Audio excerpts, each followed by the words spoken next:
গুনাহগারের গুনাহ ঝরে নবী দুরুদে আপনার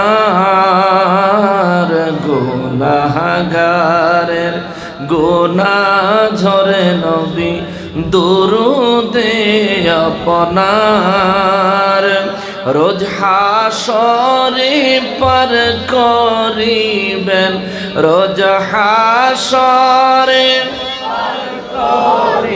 বেন উম্মত গুনাহগার নবীজি আল্লাহ আল্লাহ আল্লাহ লা ইলাহা ইল্লাহু আল্লাহ আল্লাহ আল্লাহু লা ইলাহা ইল্লাল্লাহ মওতের তুফান আসবে যখন নবী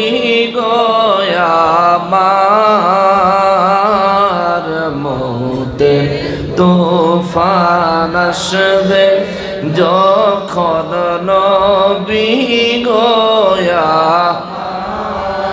দয়া করে দেখাইয়েন দয়া করে দেখাইয়েন চেহারায় আনোয়ার নবীজি আল্লাহ আল্লাহ আল্লাহু লা ইলাহা ইল্লাহু আল্লাহ আল্লাহ আল্লাহু লা ইলাহা ইল্লাল্লাহ লা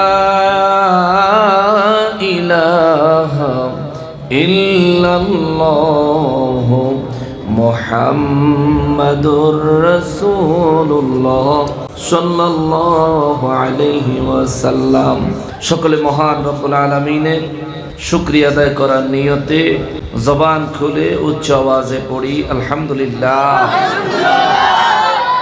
আরো একবার শুকরিয়া আদায় করব এজন্যে যে পরওয়ারদিগারে আলম মেহেরবানি করে আজ আমাদেরকে 3 এপ্রিল 2026 রোজ শুক্রবার দিবাগত রাতে আয়োজিত একতা ব্যবসায়ী সমিতি গোয়ালা বাজারের উদ্যোগে সিলেট জেলাধীন ওসমানীনগর থানাধীন গোয়ালা বাজার এলাকায় বাজারে একতা ব্যবসায়ী সমিতি গোয়ালা বাজারের উদ্যোগে আয়োজিত 27তম বার্ষিক ইসলামী সুন্নি মহাসম্মেলনে গোয়ালা বাজার সবজিহাটা প্রাঙ্গণে আমাদেরকে আসার উপস্থিত হবার এবং অবস্থান করার যে সুযোগ যে তৌফিক মহান রব্বুল আলামিনের মেহেরবানি করে এনায়েত করেছেন তার জন্য আমরা সকলে উচ্চ আওয়াজে জবান খুলে আরো একবার পড়ি আলহামদুলিল্লাহ।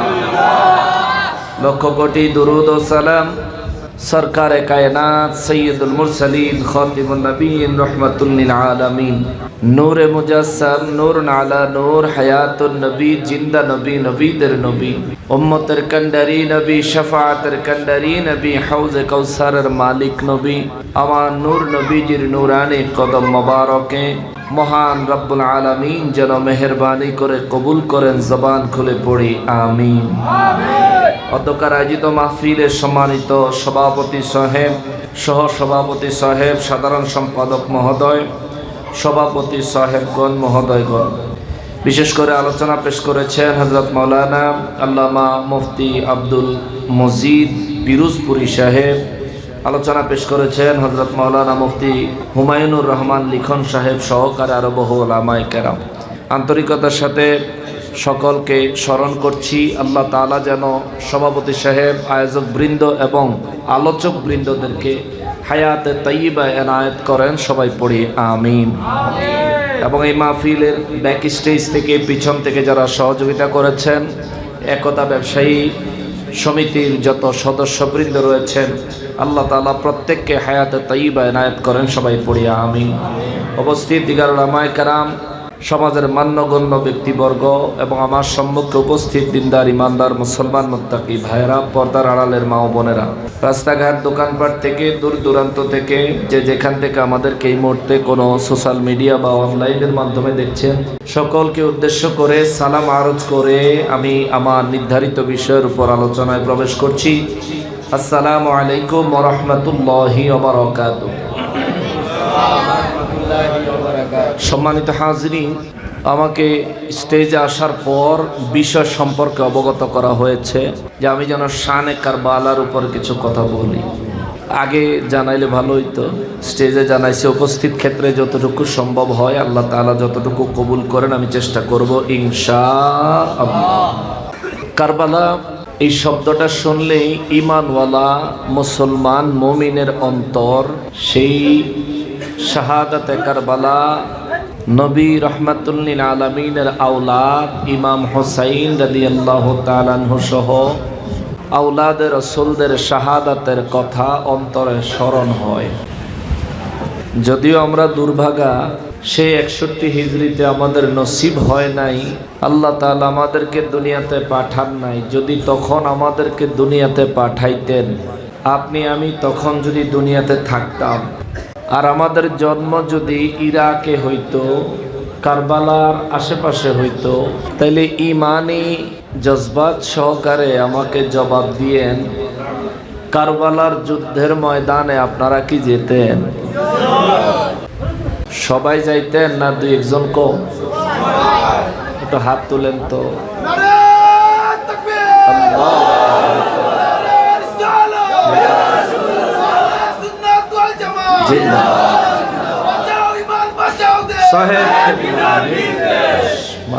তাইলে আলহামদুলিল্লাহ, আমরা এখানে উপস্থিত যারা আছি, যদি 61 হিজরিতে কারবালার আশেপাশে জন্মগ্রহণ করার মতন সৌভাগ্য আল্লাহ আমাদেরকে নসিব করতেন, আমরা কারবালার যুদ্ধে অংশগ্রহণ করতাম, এতে কোনো সন্দেহ।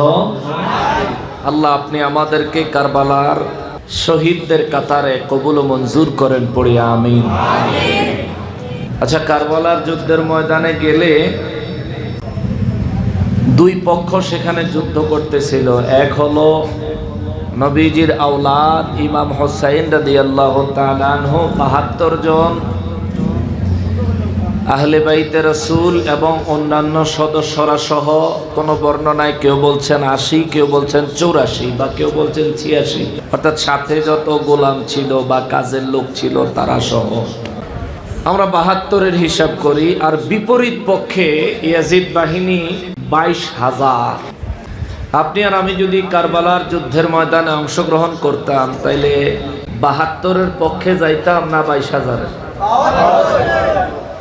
২২,০০০-এর সংখ্যা বেশি তো, দল বড় তো। যে ৭২ তারাও মুসলমান, যে ২২,০০০ তারাও মুসলমান। তাইলে আপনি ৭২-এর পক্ষে গেলেন আর ২২,০০০-এর পক্ষে গেলেন না, কারণটা কি?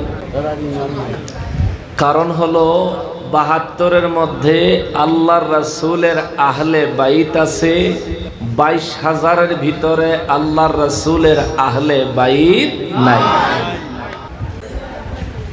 আহলে বাইতের পক্ষে আমরা যাইতাম, তার কারণ কি? হাদিসে মোবারকে দাইলামি শরীফের ২৬২ পৃষ্ঠায় আমার নবী রাহমাতুল লিল আলামিন একখানা হাদিসে মোবারকে ৩টা নির্দেশ দিয়েছেন। জোরে পড়েন সুবহানাল্লাহ।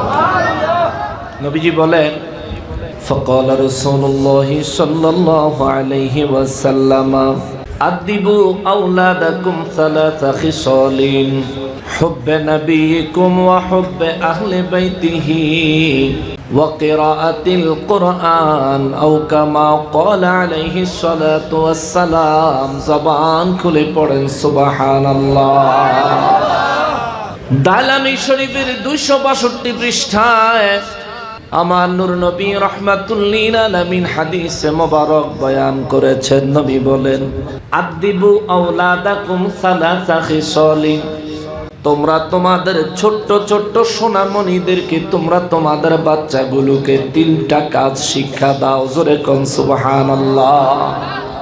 ৩টা জিনিস তোমরা তোমাদের বাচ্চাগুলোকে শিখাও। আমার নবী রাহমাতুল লিল আলামিন বলেছেন ১৪৫০ বছর আগে নবী নির্দেশ দিলেন তিনটা জিনিস তোমরা তোমাদের সন্তানদেরকে শিখাও। ওদের বয়স কম হোক, ওরা শিশু হোক, কিশোর হোক, যুবক হোক কিংবা প্রাপ্তবয়স্ক হোক, আমার নবী বলেন তোমরা তোমাদের সন্তানদেরকে তিনটা জিনিস শিখাও। এক নম্বরে নবী বলেন হুব্বে নবীকুম, এক নম্বরে তোমরা তোমাদের নবীর ভালোবাসা তোমার সন্তানকে শিখাও। চিৎকার দিয়া বলেন সুবহানাল্লাহ। নবীর ভালোবাসা সন্তানকে কি শিখাইবেন? নবীজির ভালোবাসা একজন মুমিন মুসলমানের অন্তরে কি পরিমাণে থাকা প্রয়োজন। আমার নবী বলেন উম্মতেরা রে, আরে উম্মত, আমি নবীর ভালোবাসা তুমি তোমার সন্তানকে শিক্ষা দিবা। তার এক নাম্বার কারণ হলো আলা সাবধান লা ঈমানা লিমান লা মুহাব্বাতা লাহু, যার মধ্যে আমি নবীর মহব্বত নাই ওই ব্যক্তি যত বড় পাগড়িওয়ালা জুব্বাওয়ালাই হোক না কেন, ওই ব্যক্তির অন্তরে ঈমান নাই। জোরে বলেন নাউজুবিল্লাহ। যার অন্তরে নবীর মহব্বত নাই তার অন্তরে ঈমান নাই, আমার নবীর ঘোষণা। কোনো সন্দেহ আছে? নবীর মহব্বত যার অন্তরে নাই তার অন্তরে ঈমান নাই। এই কথাটাকে যদি একটু পিছন থেকে, পিছনের কথা আগে আনি, আগের কথা পিছনে নেই। যার মধ্যে নবীর মহব্বত নাই তার মধ্যে ঈমান নাই, তার মানে নবীর মহব্বতের নাম হলো ঈমান। জোরে কোন সুবহানাল্লাহ।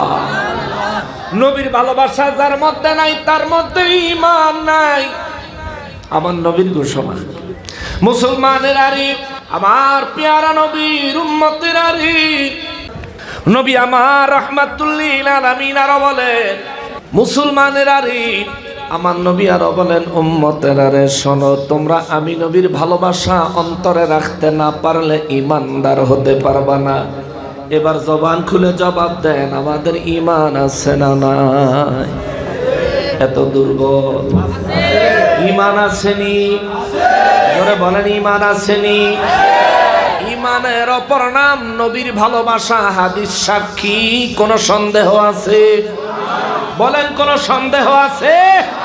কিন্তু এমন এক দেশে বাস করি, পৃথিবীর দ্বিতীয় বৃহত্তম মুসলিম কান্ট্রি। আমাদের এই দেশে মাওলানা সাহেব বহুত আগে বক্তব্য দিছে, নবীজিকে ভালোবাসলে জান্নাত পাওয়া যাবে। কোরআন হাদিসে এমন কোন বর্ণনা নাই। জোরে বলেন, আরো জোরে বলেন। এই ধরনের কোন বক্তব্যের ভিডিও আপনাদের সামনে কখনো আসছিল? কখনো আসছিল? এই মিয়া মাশাআল্লাহ এখন এমপি সাহেব, এই মিয়া এখন এমপি সাহেব। আরো বড় পদ আল্লাহ নসিব করুক। ঈমান ধ্বংস করার কুচরিত্র থেকে আল্লাহ হেফাজত করুক। জোরে কোন আমিন। এমপি হয়ে যাক, আরো বড় হয়ে যাক, আমরার কোনো অসুবিধা। খালি আল্লাহর রাস্তায় দুইটা হাত জোর করি, মানুষের ঈমান নষ্ট করো না। কারবালার আলোচনা করলে সর্বপ্রথম একটা পক্ষ আপনাকে নিতে হবে, হয়তো 22,000-এর পক্ষ, নয়তো 72-এর পক্ষ। এখন আপনি দল বড় দেখে যদি তাদেরকে ইসলামী মনে করেন, দল ছোট বিদায় অন্যদেরকে ইসলামী মনে করলেন না, আমি বলবো আপনি সঠিক বিচার করেন নাই। মুসলমান ঈমানওয়ালা ঈমানদারদেরকে নবীর মহব্বত দিয়া বিচার করেন নাই। আরে দল বড় হইলেই যদি ইসলামী হইতো, দল বড় হইলেই যদি হিদায়াত প্রাপ্ত হইতো, দল বড় হইলেই যদি মানুষ জান্নাতে যাইতো, তাইলে এজিদ বাহিনীর প্রত্যেকটা লোকই জান্নাতি হইতো। বাবাজিরা রে আমার, নবী রাহমাতুল লিল আলামিন বলেন তিনটা জিনিস তোমরা তোমাদের সন্তানদেরকে শিক্ষা দিবে। এক নম্বরে আমি নবীর ভালোবাসা। আমার ভালোবাসা যার অন্তরে নাই তার অন্তরে ঈমান নাই। নবী গো আপনাকে কিভাবে ভালোবাসবো গো নবী? আমার নবী বলেন আমার ভালোবাসাটা হবে এমন, আমার ভালোবাসাটা হবে এমন, তুমি তোমার পিতামাতার চাইতে, সন্তানের চাইতে এমন কি তামাম সৃষ্টি জগতে যত মানুষ আছে রে, যে কোনো সম্পর্কের আত্মীয় হোক, যে কোনো ধরনের সম্পর্কের হোক, আমার নবী বলেন সমস্ত মানুষের চাইতে আমি নবীর ভালোবাসাটা হবে শ্রেষ্ঠ, আমি নবীর ভালোবাসাটা হবে বেশি। জোরে বলেন সুবহানাল্লাহ। নবীজি সাহাবায়ে কেরামের সামনে হাদিসে মোবারক যেদিন বর্ণনা করলেন, ওমর রাদিয়াল্লাহু তাআলা আনহুকে আমার নবীজি হাত মোবারকে ধরে জিজ্ঞাসা করে, ওমর, হে ওমর, বলো তুমি আমাকে ভালোবাসোনি? সুবহানাল্লাহ। কত সৌভাগ্য, কত সৌভাগ্য নিয়া আমার হুজুরের পাশে শুয়ে আছেন ওমর রাদিয়াল্লাহু তাআলা। আমার নবীজিকে সালাম দিতে গেলে ওমর রাদিয়াল্লাহু তাআলা আনহুরও সালাম দেওয়া লাগে। নবীজির রওজা মোবারকের বরাবর দাঁড়ায়া আমার নবীজিকে সালাম দিতে হয়। আসসালামু আলাইকা আইয়ুহান নাবিয়্যু ওয়া রাহমাতুল্লাহি ওয়া বারাকাতুহু। আসসালাতু ওয়াসসালামু আলাইকা ইয়া রাসূলুল্লাহ। আসআলুকা শাফাআতা ইয়া রাসূলুল্লাহ সাল্লাল্লাহু আলাইহি ওয়াসাল্লাম। এক কদম ডানে সরে সালাম দেওয়া লাগে, আসসালামু আলাইকা ইয়া আবা বকরিন সিদ্দিক রাদিয়াল্লাহু তাআলা আনকা। আরেক কদম ডাইনে সরে সালাম দিতে হয়, আসসালামু আলাইকা ইয়া ওমর আল ফারুক রাদিয়াল্লাহু তাআলা আনকা। আর এই দেশের থেকে নিজের আত্মীয় স্বজন, পরিবার পরিজন, জানা শোনা না জানা, অজানা, পরিচিত পরিচিত যত মানুষ আছে, সমস্ত মানুষগুলি আপনি যখন নবীজির দরবারে যাবেন, আপনার কাছে সালাম পৌঁছাইতে বলেনি? বলে না? আমাদের কাছে অনেক মানুষ বলে, হুজুর, হুজুরের দরবারে আমার সালাম পৌঁছায়েন। কেমনে সালাম পৌঁছাইবেন শিখে নিয়েন। যাওয়ার আগে আমার নবী রাহমাতুল লিল আলামিনের দপ্তরে সর্বপ্রথম আপনার সালামটা দিবেন, আসসালামু আলাইকা আইয়ুহান নাবিয়্যু ওয়া রাহমাতুল্লাহি ওয়া বারাকাতুহু। তারপর আসসালাতু ওয়াসসালামু আলাইকা ইয়া রাসূলুল্লাহ। তারপরে আসআলুকা শাফাআতা ইয়া রাসূলুল্লাহ। অর্থাৎ হুজুর নবী গো, আমি আপনার শাফাআতের ভিখারি গো নবী, আপনার কদম মোবারকে দাঁড়াইছি, হুজুর আমার শাফাআত করিয়েন। হুজুর, আমি নাদান উম্মত, আপনার হুকুম মোতাবেক সুন্নতি জিন্দেগি যাপন করতে পারি না পরিপূর্ণ। নবী গো, চাইলে আপনার হুজরা আপনার কদম মোবারকের পাশে চাইলে আইসা দাঁড়াইতে পারি না হুজুর। জীবনে হয়তো একবার নয়তো কয়েকবার, নয়তো বা জীবনের হয়তো এটাই শেষবার হতে পারে হুজুর, আপনার কদম মোবারকে দাঁড়াইছি সালাম দিতে। নবী গো, জীবনে যদি আর নসিব নাও হয় গো নবী, অন্তত আমার জন্য আপনার সুপারিশ ভিক্ষা চাই ইয়া রাসূলুল্লাহ। আসআলুকা শাফাআতা ইয়া রাসূলুল্লাহ। আল্লাহু আকবার।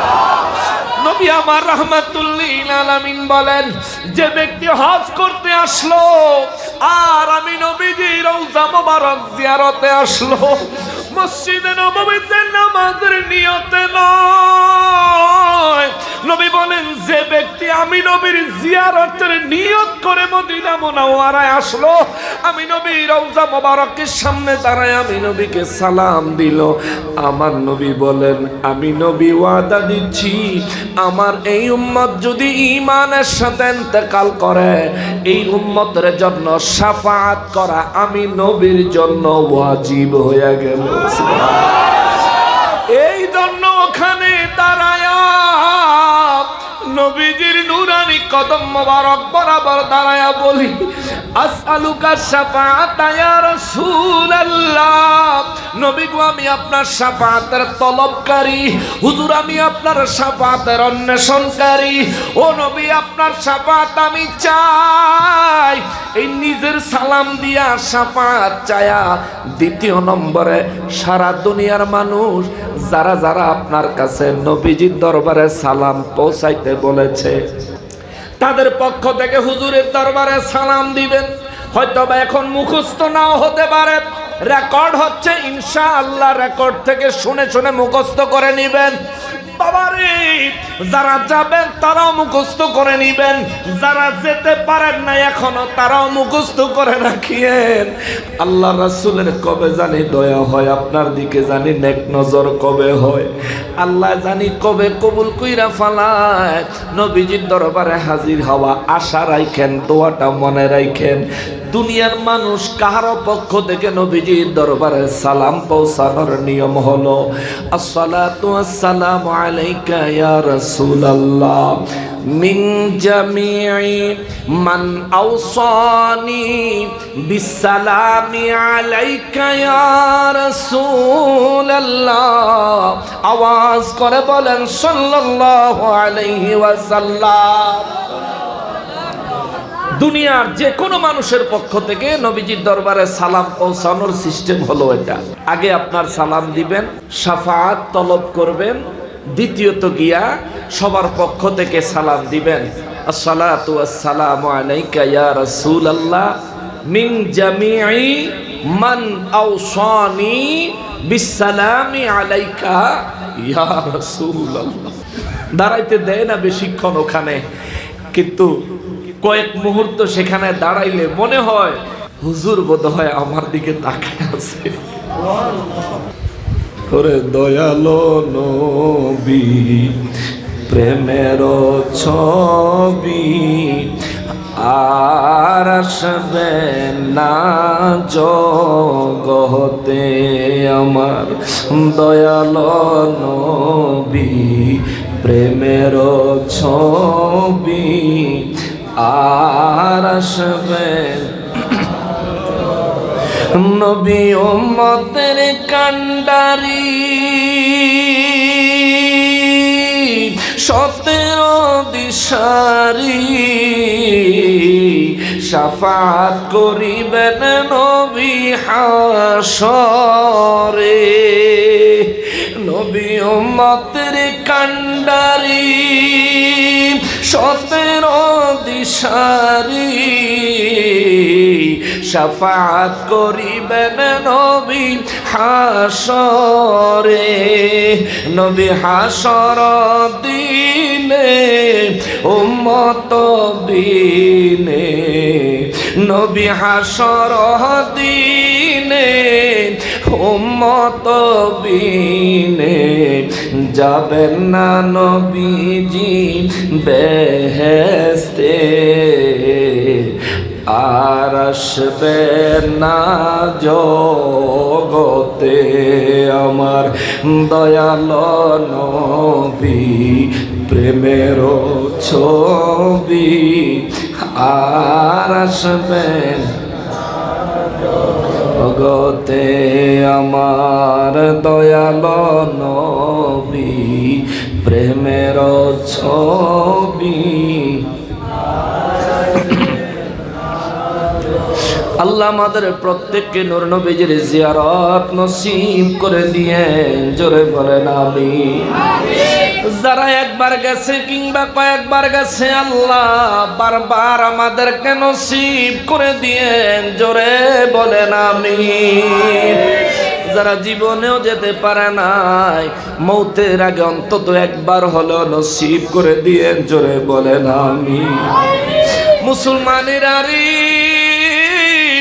আমার প্যারা নবীর উম্মতেরা রে, নবী বলেন উম্মত, দুনিয়ার সমস্ত মানুষের চাইতে আমি নবীর ভালোবাসা বেশি হইতে হবে।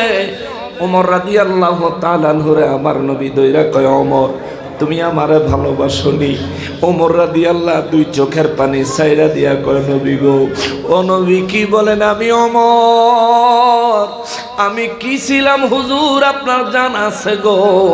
আমি ওমর আপনাকে প্রচন্ড ভালোবাসি গো নবী। মক্কা মুআজ্জমায় আমি নিজে ঢাল হইয়া আপনার সামনে দাঁড়ায়া প্রকাশ্যে ইসলাম প্রচারের জন্য আমি ওমর খুঁটি হইয়া দাঁড়াইছিলাম। আল্লাহু আকবার। ও নবী আপনি মদিনা মুনাওয়ারায় হিজরত করেছেন। হুজুর আমি মক্কা মুআজ্জামায় রুইয়া যাই নাই, আপনি নবীর হিজরতের দাওয়াতে আপনি নবী রাহমাতুল লিল আলামিন মদিনা মুনাওয়ারায় এসেছেন, আমিও মদিনা মুনাওয়ারায় এসে গেছি। ইয়া রাসূলুল্লাহ আপনাকে ভালোবাসার কথা কি বলবো? হুজুর আপনারে আমি ভালোবাসি। আমার নবী কয় ওমর কতটুকু ভালোবাসো? ওমর রাদিয়াল্লাহু কয় হুজুর আমার জানটা ছাড়া বাকি সমস্ত কিছুর চাইতে আপনি নবীকে বেশি ভালোবাসি। আমার নবীজি ওমর রাদিয়াল্লাহু তাআলা আনহুর হাতটা এভাবে ধরা ছিলেন, নবীজি ওমর রাদিয়াল্লাহর হাতটা ছেড়ে দিলেন।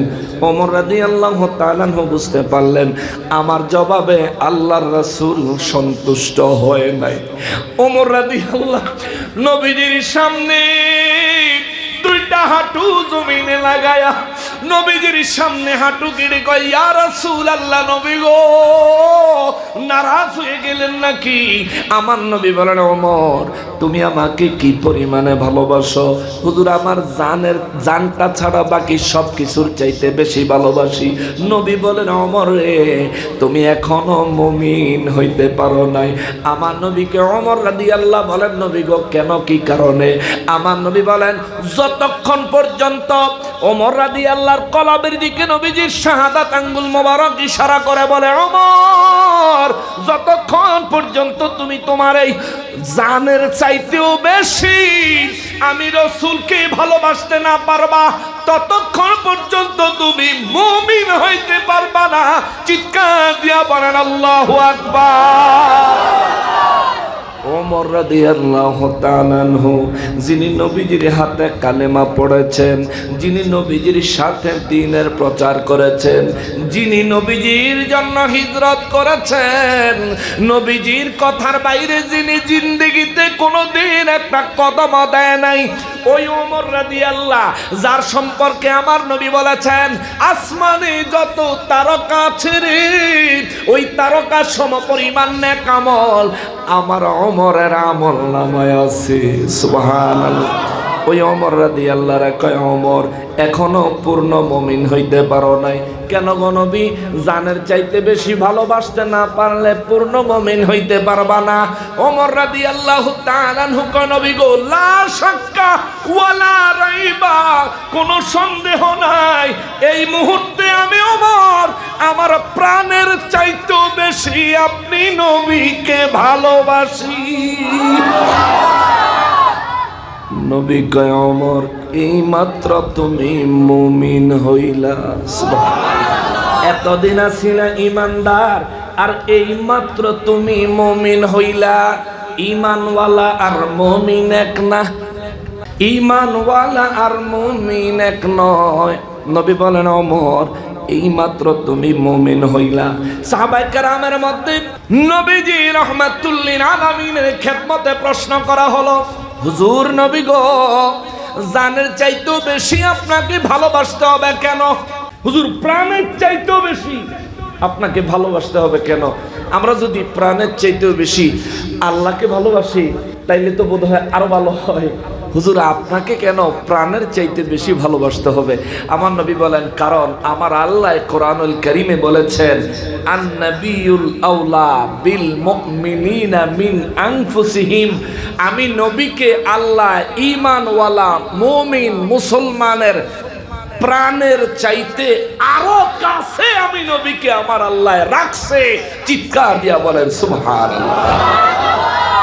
তোমার প্রাণের চাইতেও কাছে আমি নবী, যার কারণে আমাকে প্রাণের চাইতেও বেশি ভালোবাসতে হবে। সাহাবায়ে কেরাম জানতে চাইলেন হুজুর শরীরে তো প্রাণ আছে, আপনি প্রাণের চাইতেও কাছে, হুজুর হাকিকতটা কি যদি একটু মেহেরবানি করে বলতেন। আমার নবী বলেন সাহাবীরা রে তোমরা বেঁচে আছো পাওয়ার কিসে? বলে হুজুর রুহে। দেহের ভিতরে রুহু থাকলে আমি জিন্দা, দেহ থেকে রুহু বের হয়ে গেলে আমি আর জীবন্ত নই, আমি মুর্দা। ইয়া রাসূলুল্লাহ তো দেহ বেঁচে আছে রুহের পাওয়ারে। আমার নবী বলেন শোনো এই দেহে পাওয়ার সার্কুলেট করে সরবরাহ করে তোমার রুহে। রুহের পাওয়ার কি? সুবহানাল্লাহ।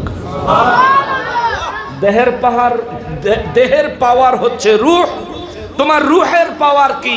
ইয়া রাসূলুল্লাহ, আপনি রাসূলের চাইতে অত্যধিক আমরা তো কেউ জানি না। হুজুর মেহেরবানি করে বলেন। আমার নবী বলেন, তোমার দেহের পাওয়ার হলো রুহু, দেহ বেঁচে আছে রূহের পাওয়ারে, তোমার রুহু বেঁচে আছে আমি নবীর পাওয়ারে। সুবহানাল্লাহ। আমি নবীর সাথে তোমার রূহের কানেকশন যদি না থাকে, তাইলে তোমার রূহ জিন্দা থাকবে না।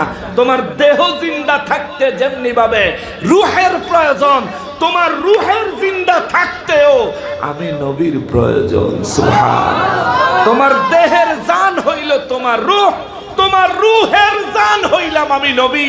চিৎকার দিয়ে বলেন আল্লাহু আকবার। এই জন্য নবীকে প্রাণের চাইতেও বেশি ভালোবাসা লাগবে।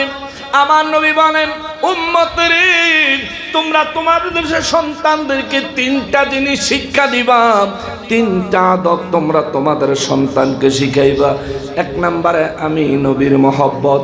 এবার বলেন, আমার জীবন আগে না নবীর ভালোবাসা আগে? আমার মা বাবা আগে না নবীর ভালোবাসা আগে? আমার সন্তান আদি আগে না নবীর ভালোবাসা আগে? দুর্বল হয়ে গেছে। নবীজির ভালোবাসার সামনে আল্লাহ রাব্বুল ইজ্জাতের নির্দেশ হলো কুল কায়নাতের সমস্ত কিছু নবীর ভালোবাসার কাছে তুচ্ছ। কারণ কি জানোনি? নবীর প্রেম, নবীর ভালোবাসা আমি আল্লাহ ধারণ করি। সুবহানাল্লাহ। নবীর প্রেমের জন্যে সব বানাইছি। এই জন্যই তো শায়রা লেখছে, ওরে প্রেমের ডুরি বান্দরে মন মদিনার শনে, ওরে নূর নবী বানাইল আল্লাহ প্রেমের কারণে। ঠিক কিনা? দ্বিতীয় নম্বরে আমার নবী বলেন, ওয়াহুব্বে আহলে বাইতিহি। দুই নম্বরে তুমি তোমার সন্তানকে আমার আহলে বাইতের ভালোবাসা শিখাও। আল্লাহু আকবার। নীরবে পিন ড্রপ সাইলেন্ট মোডে বসেন। নবী রাহমাতুল লিল আলামিন হাদিসে মোবারকের মধ্যে বলেন, দুই নাম্বার তুমি তোমার সন্তানকে আমি নবীর আহলে বাইতের ভালোবাসা শিখাও। ইয়া রাসূলুল্লাহ, কেন গো কেন? আহলে বাইতকে ভালোবাসতে হবে কেন? আমার নবী বলেন, যে ব্যক্তি আমাকে ভালোবাসতে চায় সে যেন আমার আহলে বাইতকে ভালোবাসে। কারণ কি গো নবীজি? আমার নবী বলেন, প্রথম কারণ হলো হুসাইনুম মিন্নি ওয়া আনা মিন হুসাইন। হুসাইন আমি নবীর থেকে আর আমি নবী হুসাইন থেকে। তোমরার মধ্যে যে ব্যক্তি আমার হুসাইনকে ভালোবাসবে ওই ব্যক্তি যেন আমাকেই ভালোবাসলো, আর যে ব্যক্তি আমি নবীকে ভালোবাসলো আমার নবী বলেন, আমি নবী গ্যারান্টি দিচ্ছি আমার ওই উম্মত যেখানেই থাক না কেন, ধনী হোক গরিব হোক যেমনই হোক না কেন, সুন্দর হোক আর কুৎসিত হোক যেমনই হোক না কেন, এরা স্বাধীন হোক বা আজাদ হোক কিংবা গোলাম হোক, আমার নবী বলেন যে ব্যক্তি হোসাইনকে ভালোবাসলো সে যেন আমি নবীকেই ভালোবাসলো। যে আমি নবীকে ভালোবাসলো ওই ব্যক্তিকে আমার আল্লাহ ভালোবাসবে। আমি নবী গ্যারান্টি দিলাম। চিৎকার দিয়া বলেন আল্লাহু আকবার। এই জন্য আপনারা একটা পারফেক্ট জবাব দিছেন। হুজুর 61 হিজরিতে যদি আমাদের সৌভাগ্য হতো, আল্লাহ যদি আমাদেরকে দুনিয়ায় পাঠাইতো, নিশ্চিত আমরা কারবালার ময়দানে গিয়া শহীদ হয়ে যাইতাম। আহলে বাইত রাসূলদের আগে আগে শহীদ হয়ে যাইতাম। আরে জান থাকতে ইমাম হুসাইন রাদিয়াল্লাহু তাআলা আনহুর কাছে নিয়ে মিনতি করে বলতাম, হুজুর ও আমার নবীর কলিজার টুকরা আহলে বাইত রাসূল, ও জান্নাতের যুবকদের সরদার, আমি নাদান, আমি গুনাহগার, আপনি আমার আগে অন্তত যুদ্ধের ময়দানে যায়েন না, আগে আমারে পাঠান। যতক্ষণ জিন্দা আছি ওই বেঈমান মুসলমান নামী মুসলমান রূপী পাগড়ি টুপি পাঞ্জাবিওয়ালা মুনাফিক গুলার বিরুদ্ধে লড়বো। আগে আমার প্রাণ যাবে, পরে আপনি যা করার করবেন, এটাই আমরা বলতাম ইনশাআল্লাহ। রব্বুল আলামিন আমাদেরকে ওই নসিব দেয় নাই। আজ প্রায় 1400 বছর পরেও কারবালার কথা মনে করে করে হৃদয় ভেঙে চোখের পানি ছেড়ে অন্তরে কষ্ট অনুভব করে চোখের কোণায় মাছির মাথার সমপরিমাণ পানি এনে আহলে বাইত রাসূলের মহব্বত আমরা প্রকাশ করি। ও রব্বুল আলামিন, আপনি মেহেরবানি করে কবুল করে নেন। জোরে বলেন আমিন। আল্লাহ গো, আহলে বাইতের মহব্বত আপনি কবুল করে নেন। ও আল্লাহ, আহলে বাইতের মহব্বত আমার নবীজির মহব্বত হয়, এইভাবে আমাদের মহব্বত গুলি কবুল করে নেন। ও আল্লাহ, নবী বলেছেন আহলে বাইতের মহব্বতকারীরা যেন আমি নবীকে মহব্বত করলো, আমি নবীকে মহব্বতকারীরা আল্লাহর মহব্বতের পাত্র হয়ে গেল। আল্লাহ, এই গোয়ালা বাজার কাঁচা বাজারে যতগুলো মানুষ একত্রিত হয়েছি, অনলাইনে মিডিয়াতে এই মাহফিলটা যারা দেখবে, আল্লাহ যতগুলো মানুষ আহলে বাইতের মহব্বতে অন্তর থেকে দুঃখ প্রকাশ করবে, প্রত্যেকটা মানুষকে আপনার ভালোবাসার পাত্র হিসাবে কবুল করেন। জোরে বলেন আমিন। মনে মনে ভাবতে পারেন, হুজুর আল্লাহর ভালোবাসার পাত্র যদি আমরা হই, তাইলে আল্লাহর ভালোবাসার পাত্র হইলে ফায়দা কি হবে, লাভ কি হবে? যদি আল্লাহর ভালোবাসার পাত্র হই, লাভ আছে রে বাবা, লাভ আছে। রব্বুল ইজ্জত হাদিসে কুদসি মুবারাকের মধ্যে বলেন, যে ব্যক্তি আমি আল্লাহর ভালোবাসার পাত্র হয়, ওই ব্যক্তির কানটার নিজের কান থাকে না। কুনতু সামাউল্লাযী ইয়াসমাউ বিহি, ওই ব্যক্তির যেই কান দিয়া শোনে, ওই ব্যক্তির কান আমি আল্লাহর কান হয়ে যায়। ওই ব্যক্তি যা শোনে আমি আল্লাহ সরাসরি তা শুনতে পাই। জোরে বলেন সুবহানাল্লাহ। যদি আল্লাহর ভালোবাসার পাত্র হতে পারেন, আপনার কান হবে কার কান? জোরে বলেন কার? জোরে বলেন না কার? এই জন্য আল্লাহর ওলিদেরকে কেউ যদি মন্দ কথা বলে, যে যেখান থেকেই বলুক, আল্লাহর ওলিরা আল্লাহর দেওয়া ক্ষমতায় তা শুনতে পায়। সুবহানাল্লাহ। কারণ সব জায়গায় আল্লাহ শোনেনি। কথা বলেন না কেন? সব জায়গায় সব বিষয় আল্লাহ তাআলা শোনে কিনা? আজকে এখানে শুনতেছেন, আমেরিকায় বুঝি শোনে না, ইরানে বুঝি শোনে না, না গোলা বারুদের আওয়াজে শোনে না। নাউযুবিল্লাহি মিন যালিক। এমন নয়, রব্বুল ইজ্জত সব জায়গায় সমানভাবে শুনতে পায়। কোনো সমস্যা হয়? সন্দেহ আছে? সন্দেহ আছে? তাইলে আল্লাহর মহব্বতওয়ালা আল্লাহর ওলির কান যদি আল্লাহর কান হয়, কুনতু সামাউল্লাযী ইয়াসমাউ বিহি, শাহজালাল বাবার কান যদি আল্লাহর কান হয়, তাইলে রব্বুল ইজ্জত তামাম সৃষ্টি জগতের প্রত্যেকটা জায়গায় সমানভাবে সব কিছু শোনে। তাইলে শাহজালাল বাবা সব জায়গার সব কিছু শুনতে পাইতেন। এই ক্ষমতা শাহজালাল বাবারে দিছে কে? আজকে শাহজালাল বাবার নাম লইয়া ষড়যন্ত্র চক্রান্ত আসেনি, চলতাছেনি।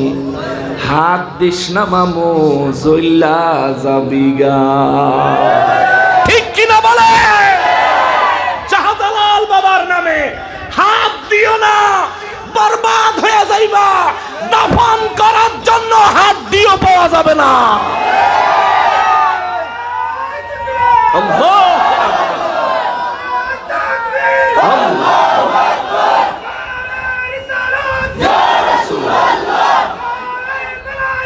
ইয়া ওয়ালি আল্লাহ।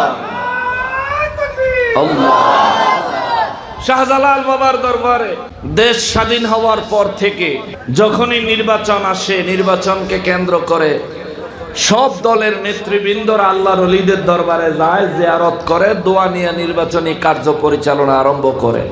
কিন্তু জীবনে কোনোদিন এদেশের জাতীয় দলগুলোকে শাহজালাল বাবার দরবারে গিয়া অনেক জোরে বিকট আওয়াজ করে কোনো স্লোগান দিতে দেখি নাই, জোরে আওয়াজ করে কথা বলতে দেখি নাই। কিন্তু এই বছর আল্লাহ দেখাইছে।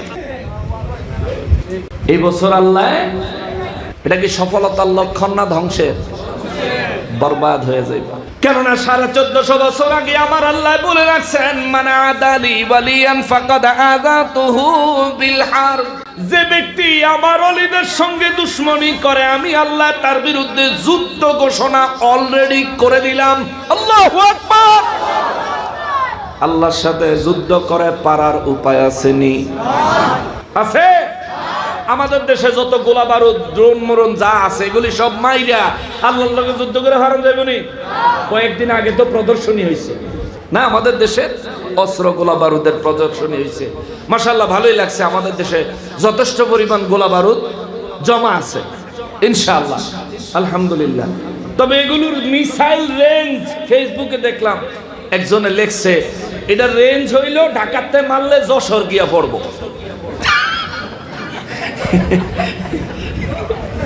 তো এখন শত্রু আচ্ছা যাক, এটা রাষ্ট্রীয় ব্যাপার। আর আমরা দেশে, আমরা হলাম শান্তিপ্রিয় মানুষ, আমাদের দেশে মিসাইল মুসাইল লাগে না, আমরা এক একজন লোকই এক একটা বোমা, ঠিক কিনা বলেন? আমরা যে দেশে যাই জ্বালাই ছাই করে ফেলাই। সৌদি আমরা মিশা কথা কইতে জানতো না, সৌদি আমরা বাংলা কথা জানতো না। এক বাঙালি তে গিয়া সৌদি আমরা শিখাইছে, তুই যে আমার আব্দুল্লাহ কস, এটার চাইতে বালা শব্দ হইল দুলাভাই। ওদের দেশে সৌদি আরবে কাউরে যদি ডাক দেয়, হয়তো আব্দুল্লাহ কইব নাইলে মোহাম্মদ কইব, সুবহানাল্লাহ কর। হয়তো আমার রাসূলের নাম কইব নাইলে আব্দুল্লাহ কইব, হয়তো আমার রাসূলের নাম নয়তো আমার রাসূলের বাবার নাম, সুবহানাল্লাহ কর। আর আমাদের দেশে আহাম্মকেরা কয় নবীজির আব্বা জান বলে জাহান্নামে যাইব। গাদা, নবীজির আব্বা জানের মাজারে মোবারক কোন জায়গায় তোমার খবর আছে নি? বর্তমান মদিনা শরীফে নবীজির রওজায়ে আতহার মোবারকে যে মসজিদ নববী শরীফের বাইরের যে পুরো বাউন্ডারি, এই বাউন্ডারির ভিতরে নবীজির আব্বা জানের মাজারে মোবারক, জোরে কন্যা সুবহানাল্লাহ। ওই মসজিদ নববী শরীফের জায়গা বর্ধন করতে গিয়া এই জায়গা থেকে নবীজির আব্বা জানের মাজারে মোবারক এখান থেকে তুলে জান্নাতুল বাকিতে নিয়ে রাখছে।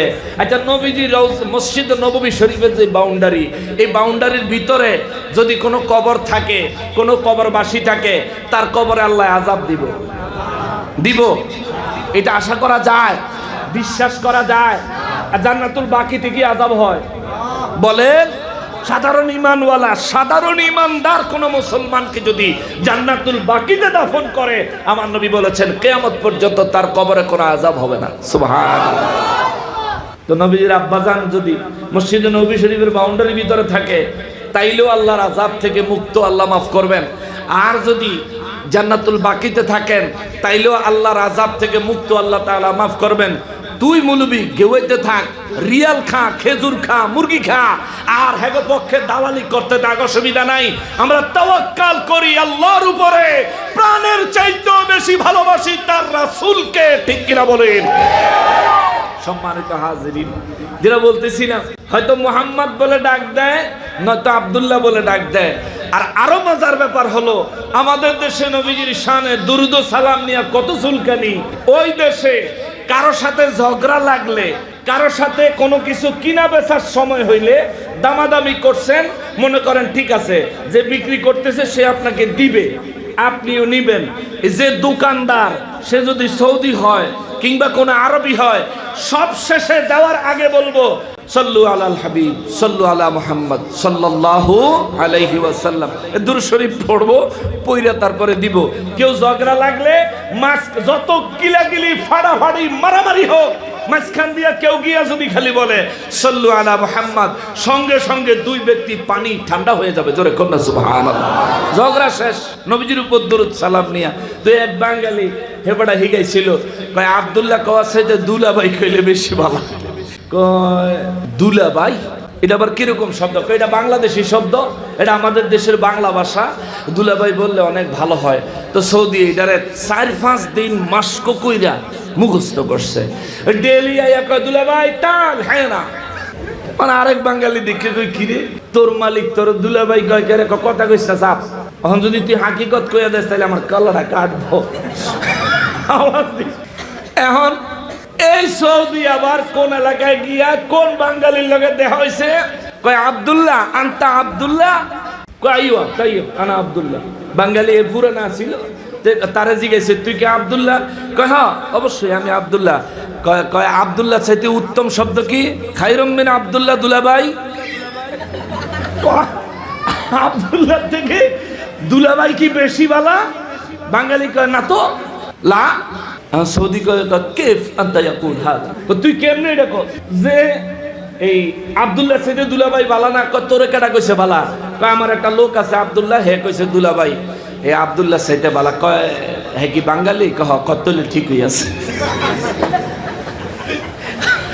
দিন শেষে নিজের দেশের লোকেরা বাঁচাই দেব না, আরে নিজের দেশ প্রীতি। সাফা মারওয়ায় সাই করতেছি এবার রমজানে, সাফা মারওয়ায় সাই করতেছি, ইফতারের টাইম হয়ে গেছে। তো ওখানে তো ওই হারাম শরীফে যারা খেদমতের দায়িত্ব পালন করে বিভিন্ন দেশের লোক আছে, ম্যাক্সিমাম আমাদের বাঙালিরা, আলহামদুলিল্লাহ কর, ম্যাক্সিমাম বাংলাদেশের ছেলেরা খেদমত করে। বাইতুল্লাহ শরীফের ক্লিনিং কাজ কিংবা ইফতার বন্টনের কাজ ম্যাক্সিমাম বাঙালিরা। তো তার মধ্যে একটা আফ্রিকান দেখলাম, হে আফ্রিকানের কাছে অন্য অন্য দেশের মানুষ ইফতারি চায়, হ্যাঁ দেয় না। আরেক আফ্রিকান বইয়া রয়েছে দুইটা পোটলা লইয়া, হেরে গিয়া হ্যাঁ আরেকটা দিচ্ছে। আমার সাথে আমাদের একজন হাজী সাহেব, তিনি বললেন হুজুর দেখেন দেশপ্রেম কারে কয়, হ্যাঁ কালা হ্যাঁ কালা, হ্যাঁ আফ্রিকান, তেও আফ্রিকান চিনছে, তার কাছে প্যাকেট থাকা সত্ত্বেও দৌড়ে গিয়ে আরেকটা দিছে। তা আমাদের দেশের লোকটাও তারে মহব্বত করছে। কথাটা এ কারণে আনলাম, আমাগো দেশে মিসাইল লাগে না, আমরা নিজেরাই এক একজন চলন্ত মিসাইল, ঠিক কিনা বলেন? আল্লাহ তাআলা আমাদের দেশকে বাহ্যিক শত্রু থেকে, বহির্বিশ্বের যে কোনো যুদ্ধ পরিস্থিতি থেকে আমাদের দেশকে, আমাদের দেশের মানুষদেরকে হেফাজত করেন বলি আমিন। আর জোরে বলেন আমিন। মুসলমানের আরে বাতাস শুনছে, মাহফিল শেষ করবো আমরা।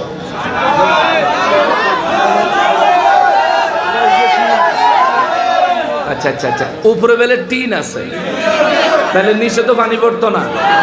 আল্লাহ তুফানে আল্লাহ যা করে করা লাগবে, আল্লাহর যা ইচ্ছা করুক, আমরা দিনের খেদমতে মত্ত থাকি, কারণ আমরা আসি এই মুহূর্তে কারবালার ময়দানে, ঠিক কিনা বলেন? কারণ প্রথমেই আপনাদের কাছ থেকে জিজ্ঞেস করে নিছি, যদি 61 হিজরিতে আপনারা কুফা নগরীর আশেপাশে থাকতেন তাহলে যুদ্ধে যাইতেন কিনা? সবাই হাত তুলে স্বীকৃতি দিচ্ছেন যুদ্ধে যাইতেন। এখন যদি তুফান দেখা ভাগেন তাইলে বুঝবো যে না, হুজুরে খুশি করতে কইছেন যুদ্ধে থাকলে, নইলে আরে মিয়া জান যাক প্রাণ যাক, যুদ্ধের ময়দানে গেলে সেদিন প্রাণ যাইতো নিশ্চিত।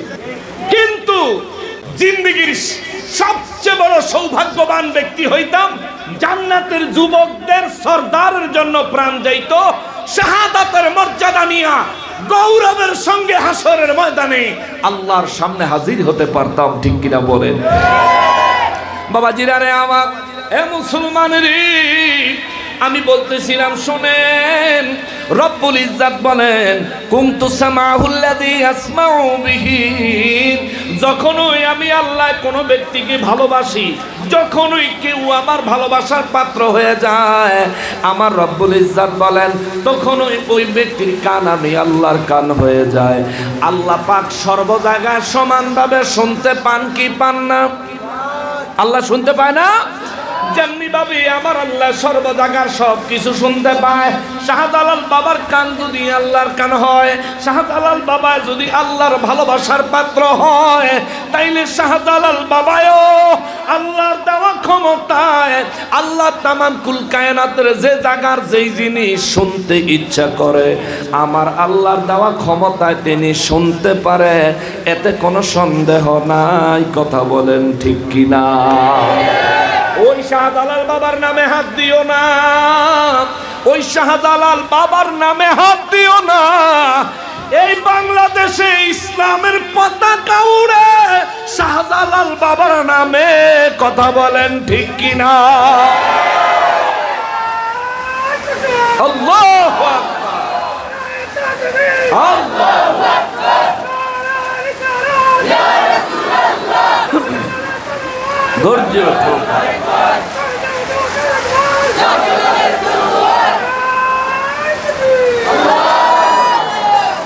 মাশাআল্লাহ, আলহামদুলিল্লাহ, সবাই পড়েন আলহামদুলিল্লাহ।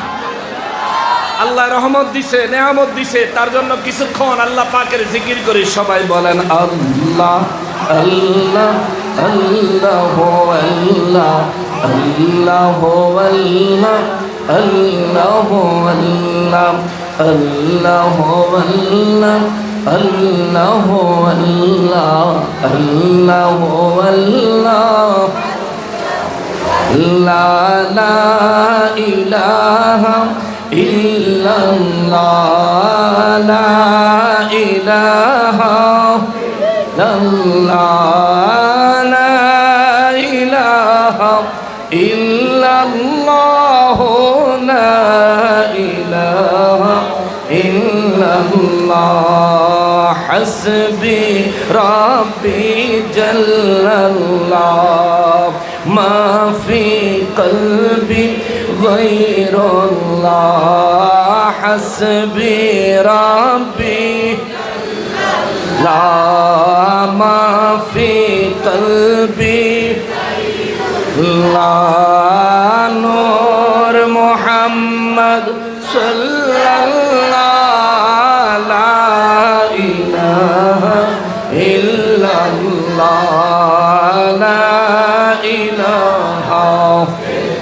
ইল্লাল্লাহ লা ইলাহা ইল্লাল্লাহ লা ইলাহা ইল্লাল্লাহ মুহাম্মাদুর রাসূলুল্লাহ সাল্লাল্লাহু আলাইহি ওয়াসাল্লাম। বাবাজিরা আমার, এ মুসলমান, আমার নূর নবী রহমাতুল্লিল আলামিনের নুরানি জবান মোবারকে আমার আল্লাহ হাদিসে কুদসি মোবারকে জানাইলেন, এ মুসলমান, আল্লাহর এই জমিনে আমার রব্বুল ইজ্জতের কথাগুলো দুই ভাবে পাওয়া যায়। এক হলো কুরআনুল কারীমের মাধ্যমে, দ্বিতীয়ত হলো আমার রব্বুল ইজ্জতের হাদিসে কুদসি মোবারকের মাধ্যমে। কুরআনুল কারীম নামাজে তেলাওয়াত করলে নামাজ হয়ে যায়, হাদিসে কুদসি নামাজে পড়লে নামাজ হইবনি। হাদিসে কুদসি নামাজে পড়লে নামাজ হইবনি, হইতো না। কিন্তু কোরআনের কথা যে আল্লাহর, হাদিসে কুদসির কথা সেই আল্লাহর। কুরআনুল কারীমের কথাগুলো যে আল্লাহর, হাদিসে কুদসির কথাগুলিও সেই আল্লাহর। তাইলে কোরআন নামাজে পড়লে নামাজ হবে, হাদিসে কুদসি নামাজে পড়লে নামাজ হবে না। কোরআন আল্লাহর কথা, হাদিসে কুদসিও আল্লাহর কথা, তবুও কেন নামাজে কোরআন পড়লে নামাজ হবে, কেন হাদিসে কুদসি পড়লে নামাজ হবে না? উত্তর আসেনি। কারণ হইল আমার নবী জীবনে কোনদিন হাদিসে কুদসি দিয়া নামাজ পড়ে নাই। নামাজ পড়া বান্দার উপর ফরজ করেছে আমার আল্লাহ, কিন্তু নবীজি জীবনে নামাজে হাদিসে কুদসি পড়েন নাই, যার কারণে নবীর উম্মত নামাজে হাদিসে কুদসি পড়লে নামাজ হবে না। নবী জীবনভর কোরআন নামাজের মধ্যে পড়েছেন, যার কারণে নবীর উম্মত জীবনভর কোরআন নামাজের মধ্যে পড়লে নামাজ হয়ে যাবে। ওই কোরআনের আয়াত যদি আবু লাহাবের বিরুদ্ধে হয় অসুবিধা নাই, ওই কোরআনের আয়াত যদি মুনাফিকের বিরুদ্ধে হয় অসুবিধা নাই, ওই কোরআনের আয়াত যদি কাফেরের বিরুদ্ধে হয় অসুবিধা নাই, নামাজ হয়ে যাবে। কারণ আমার নবী কোরআন পড়ে নামাজ পড়েছেন। তার মানে কি বুঝলেন? বুঝলেনটা কি? হাদিসে কুদসিও আল্লাহর কথা, কোরআনের কথাও আল্লাহর কথা। কোরআন দিয়া নামাজ পড়লে নামাজ হবে, কারণ হলো আমার নবী কোরআন দিয়ে নামাজ পড়েছেন। হাদিসে কুদসি দিয়া নামাজ পড়লে নামাজ হবে না, কারণ আমার নবীজি হাদিসে কুদসি দিয়া নামাজ পড়েন নাই। তার মানে বোঝা যায় ইবাদতের হুকুম আমার আল্লাহর, ইবাদতের বিধান আমার নবীজির। জোরে বলেন সুবহানাল্লাহ। নবী বাদ দিলে নামাজ হবে না, নবী বাদ দিলে রোজা হবে না, নবী বাদ দিলে ঈমান হবে না।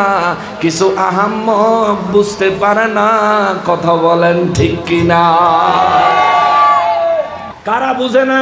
ওই কারবালার ময়দানে, হায় হায় হায়, ওই কারবালার ময়দানে ইমাম হুসাইন রাদিয়াল্লাহু তাআলা আনহুর মাথা মোবারক শরীর মোবারক থেকে আলাদা করে শরীর মোবারকের উপরে 30,000 ঘোড়া চালায় দিল।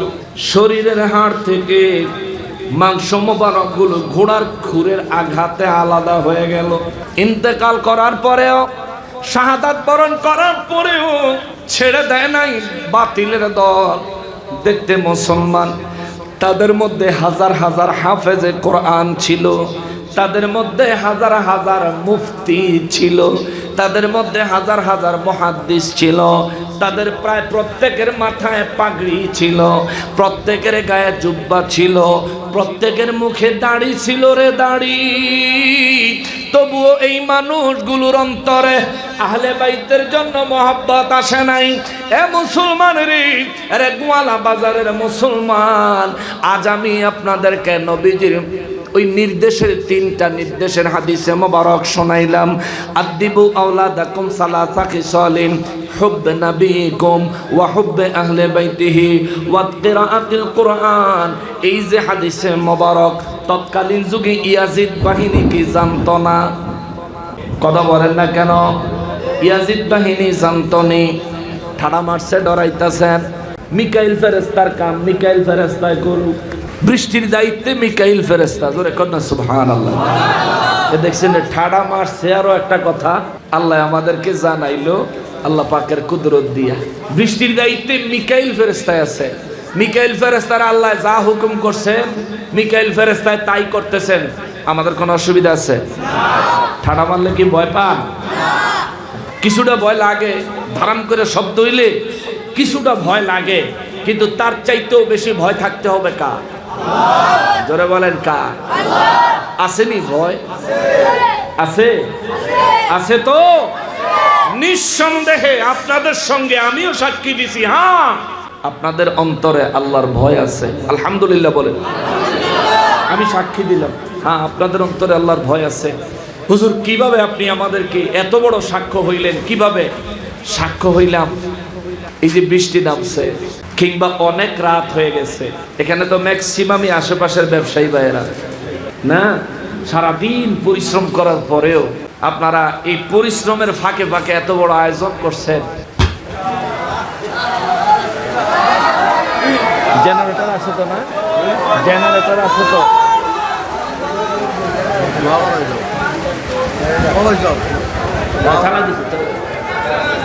সবর সবর সবর। আলহামদুলিল্লাহ জেনারেটর চলে গেছে, জেনারেটর এসে গেছে। আমাদেরকে বেশি অসুবিধা হয়ে যাব? অবশ্য আমরা দীর্ঘক্ষণ আর চালাবো না, অল্প কিছুক্ষণের মধ্যেই শেষ করব।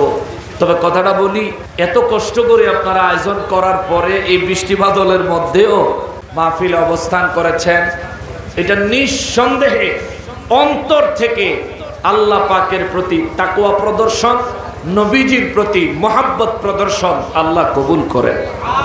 জোরে পড়েন আমিন। কিন্তু এরপরে আল্লাহ পাকের ভয় সম্পর্কে যদি আমরা বলি, তাইলে এই মাহফিল থেকে বের হইলে আল্লাহর ভয় অন্তরে থাকা দরকার আছে নি? ভালো মাল দেখাইয়া খারাপ মাল কাস্টমাররে দিবেন? দিয়েন না। কাস্টমাররা দেখাইলেন ওজনে সমান সমান, কিন্তু আরেক দোকানে গিয়া মাপলে 250 গ্রাম নাই। আসেনি এমন ভদ্র ব্যবসায়ী? এই যে আপনি টাকা ইনভেস্ট করলেন, জীবনের হায়াতের সময় খরচ করলেন, কি কারণে? হারাম কামাইতে। আপনি একটা বোকা মিয়া, আসলে আপনি একটা বোকা। এই যে হারাম কামাইয়া নিজে তো ভালো কাপড়ও পরেন না ঠিক মতো, সারাদিন দোকানে থাকেন, ব্যবসা করেন, ঠিক মতো ভালো কাপড় পরেন না, নিজে ঠিক মতো আরাম করেন না। এই হারাম কামাই করে নিয়ে যাদেরকে খাওয়াইলেন, জিজ্ঞাসা করেন বলে আমি তো সারা জীবন ব্যবসা করলাম, একদিনের মাফে কমের গুনাটা তোমরা ভাগ করে লয়ে যাওগা। ফোলাফাইন রে, ছেলে মেয়ে বাচ্চাদেরকে বসাইয়া, বিবিরে বসাইয়া বলবেন একদিনের গুনাটা তোমরা নেওগা, বাকি যেডি আছে হেডি আমি আল্লাহর কাছে মাপ টাপ চাইয়ালো মনে। বিবি নিবনি? সন্তানেরা নিব? কিংবা আপনার মা বাবা যদি বেঁচে থাকে, সন্তানের জন্য মা বাবা তো নিজেকে কোরবান করে দিতে প্রস্তুত। আপনি আপনার বাবাকে কিংবা মাকে গিয়া বললেন যে সারা জীবন তো কিছু টুকটাক এদিক এদিক করছি, একদিনের গুনাহটা তোমরা নাওগা, বাকিটা আমি আল্লাহর কাছে তওবা করে মাপ চাইয়া লমু। আপনার আম্মায় আব্বায় রাজি হইব? তোরে কইছে কাটাই কাম করতি, এই কইয়া বউ তো আর কিলাই তার না, কিন্তু বাপে ধরে মার শুরু করবে, ঠিক কিনা? হারামি আমি জীবন ভর আমি না খাইয়া থাকছি, মানুষের ক্ষেতের মরিচ হাত দেই নাই, আর তুই এখন ওজনে কম দিয়াইছ, গুনার বাগ আমারে দিতি। বাবারে কথাটা এই কারণে বললাম, জীবনটা তো কষ্টে কষ্টে কাটাইলেন, ব্যবসা করতেছেন, পয়সা রোজগার করতেছেন, আরে আসল সুখ তো পয়সায় না, আসল সুখ হইল শরীরে, ঠিক কিনা? বাজারে দেখবেন এমন অনেক দোকানদার আছে গরমের কারণে গায়ে শুধু সেন্টু গেঞ্জিটা ফিন্দা সারাদিন দোকানদারি করে, মানে গরমের জন্য ফ্যান চলে তবুও কুলায় না। এত কষ্ট করার পরে আপনি যদি গুনাই কামাইলেন, যদি আপনার আমলনামায় গুনাই জমা হইল, যদি আপনি প্রত্যেকটা কাস্টমারের কাছে আপনি গ্রেফতারের আসামি হইয়া রোজ হাসরে দাঁড়াইতে হয়, আপনি কেন এমন ব্যবসা করলেন? আপনার চাইতে ভিক্ষা করে ওই ফকির অনেক ভালো। সে মানুষের কাছে চায়া নেয়, ধোকা দেয় না। খবরদার, যখন ব্যবসা করবেন ওজন দিবেন, খবরদার, কেউ দেখে না কিন্তু দেখে কে? দেখেনি আল্লাহ। রোজ হাসরে আপনার আমলনামাও আল্লাহ একটা মিজান দিয়া, একটা পাল্লা দিয়া ওজন করবে। সেই জায়গায় গিয়া আপনি যেন গ্রেফতার হয়ে যেতে না হয়, আসামি যেন হয়ে যাইতে না হয়, সেই ব্যবস্থা কইরা যায়েন। বাবারে, ব্যবসা এটাও আল্লাহর ইবাদত যদি আপনি সঠিকভাবে করেন। এটা আবার আপনার জন্য আযাব, গজব, গুনাহ, পাপ যদি আপনি আল্লাহ রাসূলের বিধান মোতাবেক না করেন। বুঝতে পারছেন তো?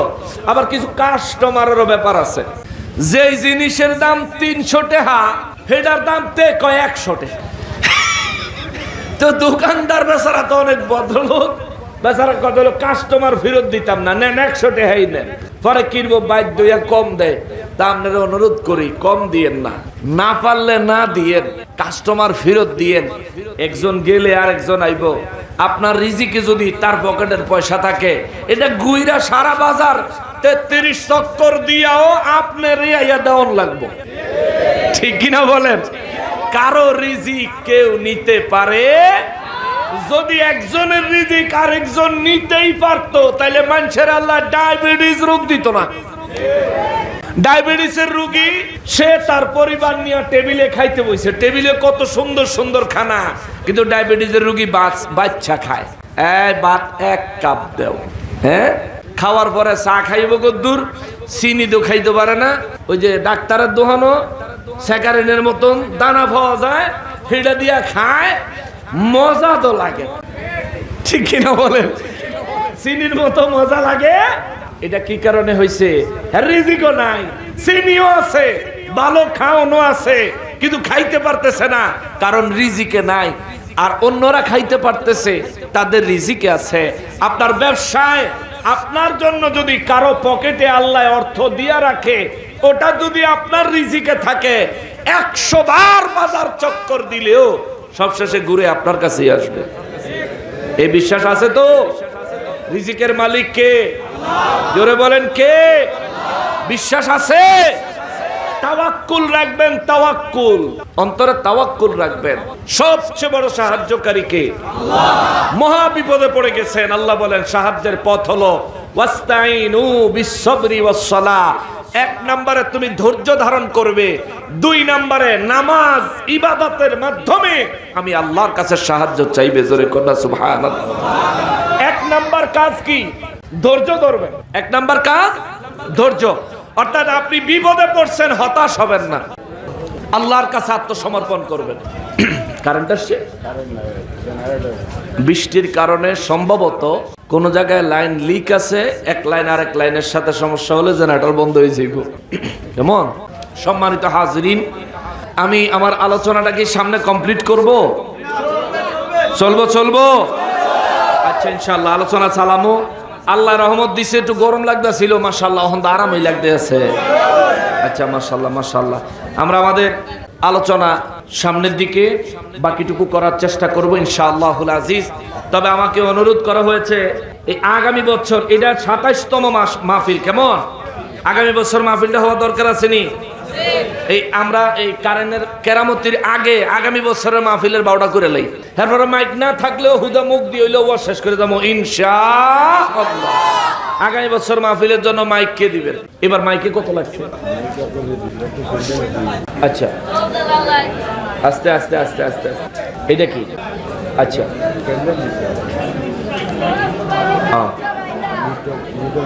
আগামী বছর জনাব মোহাম্মদ লিটন মোল্লা সাহেব শাহজামাল মিট হাউস গোয়ালা বাজারের, তিনি আগামী বছরের মাহফিলের প্যান্ডেলের আয়োজন, এই যে এত সুন্দর আয়োজন এটা করতে যা লাগবে পুরো আয়োজন তিনি করে দিবেন। সবাই বলেন মারহাবা, আরো জোরে বলেন না মারহাবা। আল্লাহ কবুল করেন, মঞ্জুর করেন, মনসুর করেন, জীবনের গুনাহ তিনি মাফ করে দেন। আল্লাহ তাআলার খবর মদিনা